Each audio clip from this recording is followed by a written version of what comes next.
My name is Jeanette, and I'm 33 years old.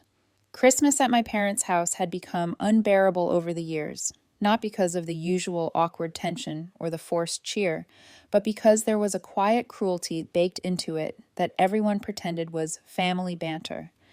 It wasn't banter.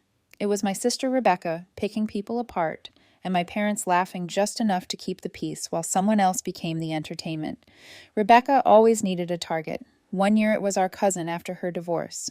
Another year it was our uncle for gaining weight. The year before it had been me, and I'd done what I always did, smiled too tightly, swallowed my feelings, and told myself it wasn't worth making a scene. This year she chose my daughter. My daughter is 8. She still believes in good things. She still thinks family means something, and she adores Christmas in a way that makes your chest hurt if you let yourself think about it too long. We'd spent days getting ready together. She helped mash potatoes, kneaded the dough for dinner rolls, and kept checking on the ham in the oven like it was her own project. She wanted to wear her red sweater with the little white buttons, the one she calls the fancy one, and she was so proud to carry our food into my parents' house like we were contributing to something warm and real. The minute we walked in, Rebecca did what she always does. She scanned the room like a person looking for weak spots. She looked at the dishes we brought and said loud enough for everyone to hear that I still cook like a 50s housewife with no internet. My mom chuckled. My dad didn't look up from the football game. My daughter didn't seem to notice, which was part of what made it worse. Rebecca had this talent for making cruelty sound like a joke, like you'd be unreasonable to react to it. She asked my daughter if she'd been promoted to head servant this year. Then she leaned over and whispered something to my mom, and they both laughed, like they were sharing a private little truth about us. My daughter stayed busy, folding napkins into triangles and lining them up carefully, adjusting the forks until they were straight. She didn't say anything. She just kept working, focused and proud and quiet. Looking back, I can't decide if she didn't understand what was happening or if she understood too much and decided the safest thing was to keep moving. I noticed Rebecca's phone out before I understood what she was doing. At first, I thought she was taking a normal family video, the kind people post to show off the table or the food or the kids in their holiday outfits. Then I heard her laugh, a sharp little laugh that never means anything kind, and I saw her angle the camera toward my daughter like she'd found the perfect shot. She whispered something to my dad, handed him the phone, and they both laughed. That was the moment I knew. Not suspected. Knew. I walked over and held my hand out. Rebecca pulled the phone back slightly, like she wanted to make me ask twice. I didn't. I took it. On the screen was a video of my daughter smoothing down the napkins, setting the forks with intense concentration. The caption on Facebook made my vision go hot for a second. Look at this loser's kid. She's young and a servant. It had already been posted. People had already liked it. The little thumbs-up icons were there like proof that humiliation travels fast when you package it as a joke. I looked at Rebecca and told her to delete it. She smirked. Something old and ugly rose in me. Not just anger, but the memory of every time I'd been told to be quiet, to be the bigger person, to not ruin the holiday, to not make things uncomfortable. I grabbed Rebecca by the hair and pulled her into the hallway. It wasn't even a decision. It was instinct. Years of biting my tongue came up all at once and turned into motion. Rebecca started yelling immediately, calling me insane, calling me dramatic, calling me unstable, the same words she always used when she didn't get her way. I didn't respond. I just held her there until she deleted it in front of me. No one stepped in. Not my mom, not my dad, not even when Rebecca screamed that I was attacking her. My parents stayed where they were, frozen in that familiar cowardice, the kind that protects the aggressor by pretending nothing is happening. I handed Rebecca her phone back and walked into the living room like I'd just crossed a line I couldn't uncross. I told my daughter we were leaving. I didn't yell. I didn't cry. I didn't explain it in a way that would make her feel responsible. I just said, "We're done here." My daughter looked up at me, her hand still on the table, and she nodded. That was all. No protest, no confusion, just a quiet nod that made me feel like she'd been waiting for me to say it. We put on our coats and walked out. No one followed us. No one said goodbye. No one called my name like they wanted to stop it. They let us go the way they always let things go when it's easier to lose someone than to confront Rebecca. Back at home, I made us hot cocoa. My daughter sat at the kitchen table, swinging her legs, and said she liked being with just me better. She said it so simply it almost broke me. Like it wasn't a dramatic declaration, just an observation she'd been collecting for a while. Later, when she was asleep, I sat alone in my kitchen and cried into my hands. Not just for what happened, but for all the years I'd let people like Rebecca make me smaller. I wondered how many times my daughter had noticed and stayed quiet. I wondered how many times she'd watched me swallow humiliation and decided that was what love looked like. That night, something in me died, or maybe something finally woke up. The next morning, my phone buzzed before I'd even finished my first cup of coffee. It was a text from Rebecca, casual and annoyed, like nothing significant had happened the night before. "Why can't I withdraw $900 from your account?" I stared at the screen, and then I laughed. Not the brittle, polite laugh I'd perfected at family gatherings, but a real one, sharp and surprised, like my body had finally caught up with my mind. For years, Rebecca had taken small things without asking, borrowed money, used my streaming accounts, stayed for a few nights that turned into weeks. I always said yes. After my husband died, I think part of me was afraid of being alone, so I tolerated terrible company just to keep someone close. Rebecca knew that. She always knew where the soft spots were. This time I typed back exactly what I felt. "I removed your access. Don't touch my accounts again." My phone rang almost immediately. I let it ring. Then a voice memo came through, her tone syrupy at first, pretending this was a misunderstanding. Then another call, then another text. "Are you seriously doing this over some stupid Facebook thing?" I didn't reply. By noon, she called again, and this time I answered. She started like we were still on the same side. "Something's wrong with your bank," she said. "They're blocking the transfer." I let the silence stretch until it got uncomfortable. "I blocked it," I said finally. She laughed, that fake laugh she uses when she's trying not to lose control. "Okay, but you'll fix it, right? I just need the $900 like always." "Like always," I repeated. "No." There was a pause. Then her voice sharpened. She said she was willing to move past the whole Christmas thing if I apologized for grabbing her and wired the money. She said it was ridiculous to ruin family over a joke. She said my daughter wouldn't even remember the video in a week, and that I was the one traumatizing her by making it dramatic. I hung up. The messages didn't stop. Guilt came first, then manipulation, then insults. She said I was emotionally unstable, that this was about my dead husband and not her, that I was isolating myself and turning into some bitter shell of a woman. She said my daughter was going to grow up lonely because of my choices. Every word was designed to push the same buttons she'd been pushing my whole life. That evening, I put my phone on silent and baked cookies with my daughter. We played music and danced around the kitchen, flour everywhere, laughing in a way that felt lighter than it had in months. She didn't know anything was wrong, or maybe she did and just chose joy anyway.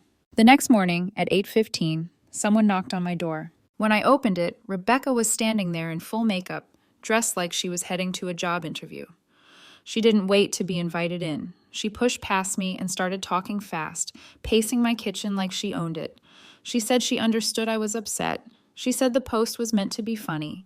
She said our parents thought I overreacted. Then she stopped, sat down at my table, smiled softly, and said, "But I'm here to forgive you." "Forgive me." She opened her phone and added casually, "So if we can fix that $900 situation, I'll consider it water under the bridge." I looked at her and said one word, "No." She stared at me like I'd spoken another language. Then she leaned forward, eyes narrowing, and said, "Are you really doing this to prove you're not a loser? That your kid's not a loser?" I slapped her. It wasn't a decision. It was years of swallowing comments, staying quiet, keeping peace for people who never deserved it, finally finding an exit. I opened the front door and pointed outside. She left without another word. That evening, my daughter asked me if her aunt was mad. I told her we were making new rules now, and rule number 1 was that we don't let people treat us like that anymore. She nodded, picked up her crayons, and went back to coloring, like the conversation made perfect sense. The next morning, my parents called. They didn't ask what happened. They didn't ask how my daughter was. They said we needed to find a compromise. And I knew exactly what was coming next. When my parents called the next morning, I knew what it would be about before I even answered. It wasn't concern. It wasn't curiosity. It was damage control. My dad's voice came on first, which was unusual.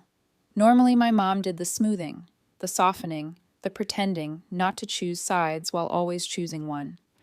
But this time, my dad spoke low and firm, the way he does when he thinks authority alone should settle things. He asked if I had time to come over so we could talk it through like adults. I asked one question: is Rebecca going to be there? He said yes, like it was obvious, like any conversation that mattered would naturally include her. Then he added, she wants to work it out. That's when I understood I wasn't being invited to be heard. I was being summoned to be corrected. I said okay anyway. It wasn't weakness. It was curiosity. I wanted to hear it all said out loud, in one room, without filters or follow-up texts. I wanted to stop wondering if I'd imagined the imbalance, the cruelty, the way everyone bent around Rebecca while I was expected to absorb the fallout quietly. I wanted certainty. I told my daughter we were going to Grandma and Grandpa's house. She asked if her aunt would be there. I said yes. She didn't look excited, but she didn't complain either. She grabbed a book and a pack of markers and told me she'd sit quietly if it was going to be grown-up stuff. That broke something in me, the way she was already preparing to make herself smaller. We arrived 10 minutes late on purpose. Rebecca's car was already in the driveway. I parked behind it and sat there for a moment, hands on the steering wheel, staring at the front door. My daughter reached over, unbuckled her seatbelt, and said, "Let's just get it over with." She sounded tired, 8 years old, and already exhausted by adults. Inside, it was exactly what I expected. Rebecca was stretched out on the couch, coffee in hand, legs tucked under her like she was at a spa. My mom stood up too quickly and gave me a nervous smile. My dad nodded once, already positioned at the head of the room like a mediator who'd decided the verdict in advance. My daughter curled up in the corner with her book and didn't look up. My mom started, voice trembling just enough to sound sincere. She said she hated seeing us fight, especially around the holidays. She said things had clearly gotten out of hand, emotions were high, and we all needed to remember we were family. My dad followed with a speech about understanding each other's perspectives and not letting one incident tear everyone apart. Then they turned to Rebecca. She didn't apologize. Not really. She said she was sorry I felt hurt by the video. She said she never intended to upset anyone. She said she didn't appreciate being physically attacked and that she'd had nightmares about it. She made herself sound fragile, wounded, like the real victim in the room.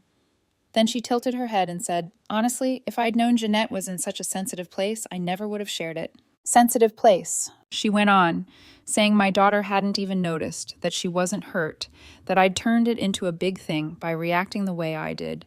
"You're the one making it traumatic," she said, calm and confident. "Kids take cues from their parents."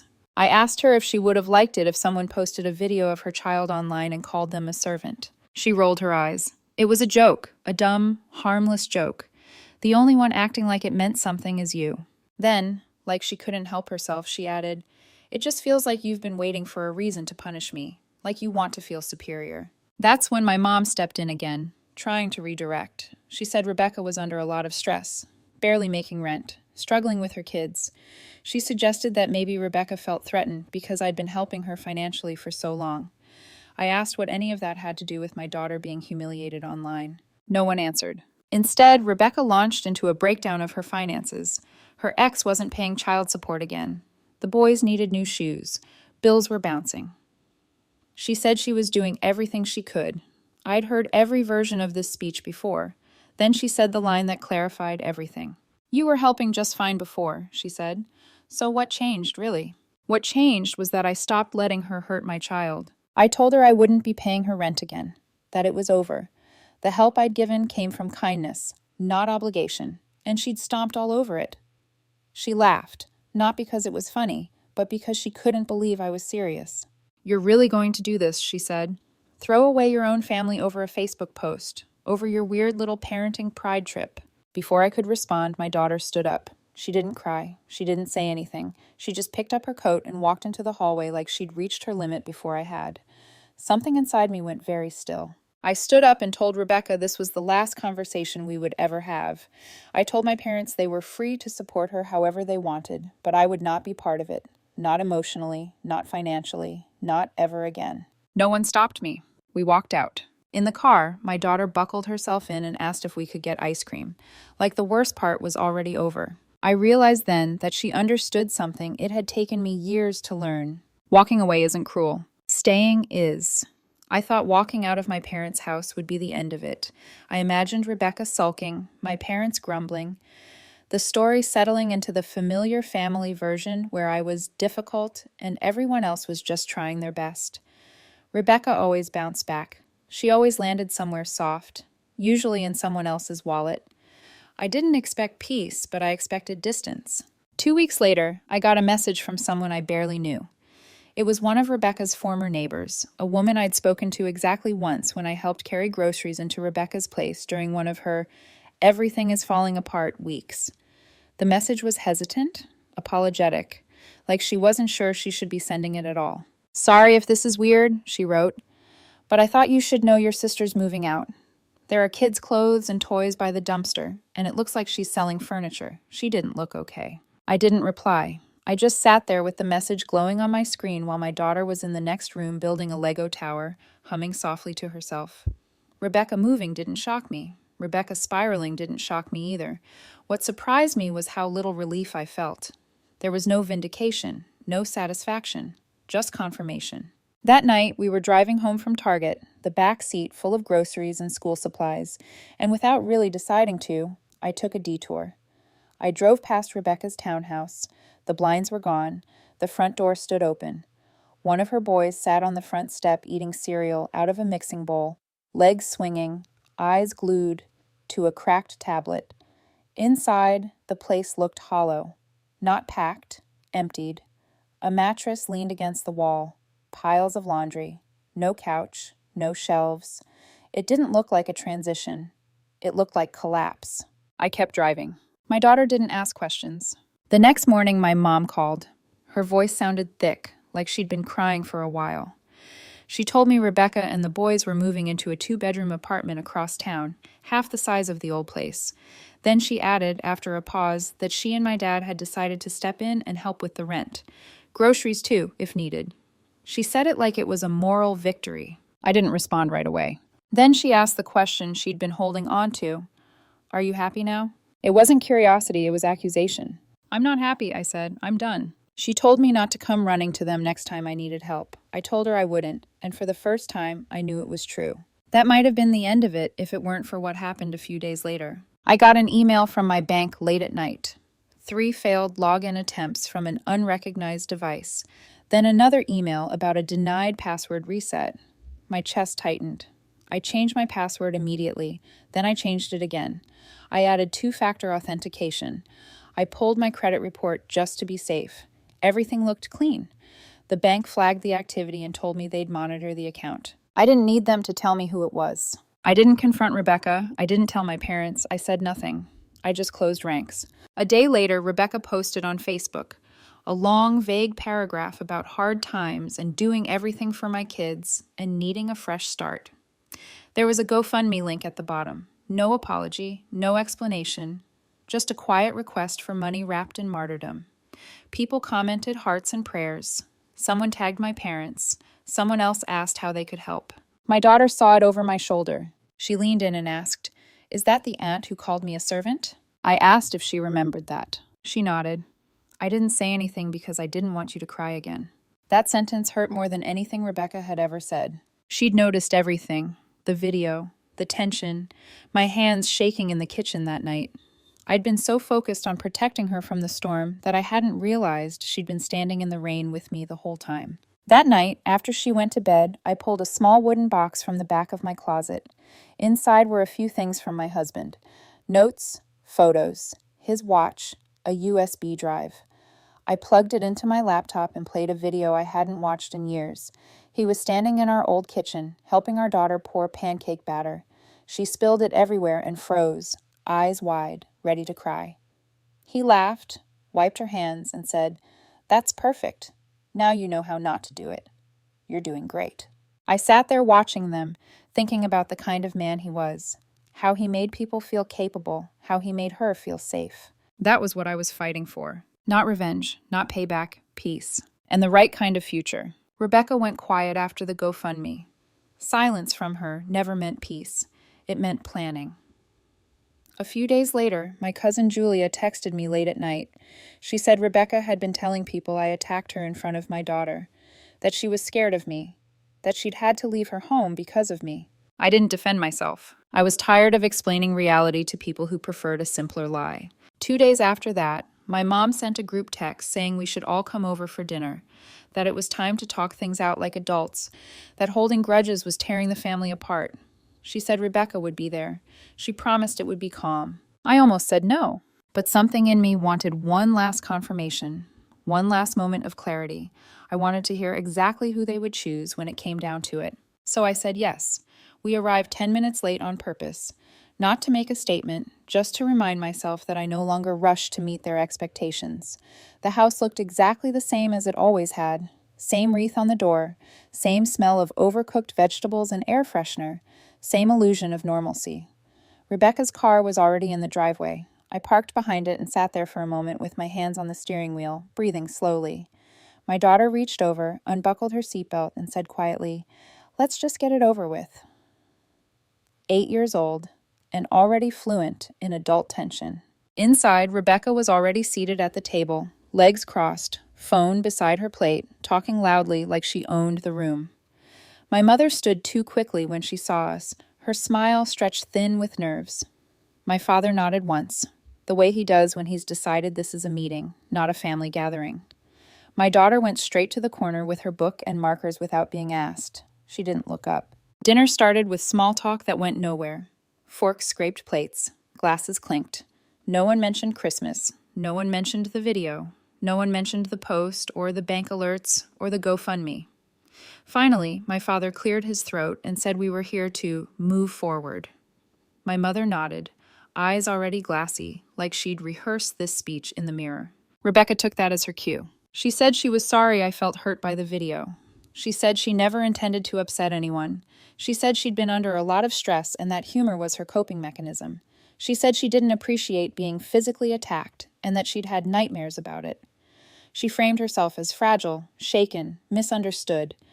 Then she looked at me and said, "If I'd known you were in such a sensitive place, I never would have posted it." Sensitive place. She went on, saying my daughter hadn't even noticed, that she wasn't hurt, that I'd made it traumatic by reacting the way I did.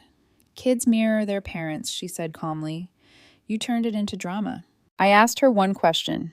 Would you be okay if someone posted a video of your child online and called them a servant? She rolled her eyes. It was a joke, a dumb, harmless joke. You're the only one acting like it meant something. Then my mother stepped in, like she always does when Rebecca starts to lose control. She said Rebecca was barely making rent, that her ex was behind on child support again, that the boys were struggling, that maybe Rebecca felt threatened because I'd been helping her financially for so long, as if money explained cruelty, as if stress justified humiliation. I asked again what any of that had to do with my daughter. No one answered. Rebecca launched into her financial situation like it was a closing argument. Bills, shoes, groceries, how hard she was trying. Then she said the sentence that made everything click into place. "You were helping just fine before," she said. "So what changed?" What changed was that she crossed a line she couldn't uncross. I told her I wouldn't be paying her rent. Not now, not ever again. That the help I gave had come from kindness, not obligation, and she'd crushed it. She laughed, a sharp, disbelieving sound. "You're really going to throw away your own family over a Facebook post," she said, "over your weird little parenting pride trip." Before I could answer, my daughter stood up. She didn't cry. She didn't say anything. She picked up her coat and walked into the hallway like she'd heard enough. Something in me settled completely. I stood up and told Rebecca this was the last conversation we would ever have. I told my parents they were free to support her however they wanted, but I would not be part of it. Not emotionally, not financially, not again. No one stopped me. No one argued. No one chased us to the door. In the car, my daughter buckled herself in and asked if we could get ice cream. That's when I knew. She already understood what had taken me years to learn. Walking away isn't cruel. Staying is. It's been 6 months now. 6 months without calls from my parents. No check-ins. No texts. Not even a message on my daughter's birthday, which came 3 weeks after that dinner. She didn't ask about it. I think she already knew they wouldn't reach out. Rebecca moved again. Cheaper place. New GoFundMe. Same story. My parents help her with rent now. Groceries, too. They tell themselves they're doing the right thing. Maybe they need that story to survive. I don't. What I know is this. I don't miss them. I don't miss the forced smiles or the quiet judgments. I don't miss pretending cruelty is humor to keep the peace. My daughter is thriving. She cooks now. Sets the table on Sundays because she wants to, not because anyone tells her to. Last week, she folded napkins into perfect little triangles just like she used to. I watched quietly. After dinner, I told her it was incredible. She smiled and said, "It's nicer when it's just us." It is. Family isn't blood. It's safety. It's respect. It's knowing you don't have to make yourself smaller to belong. Rebecca chose cruelty. My parents chose silence. And they lost us.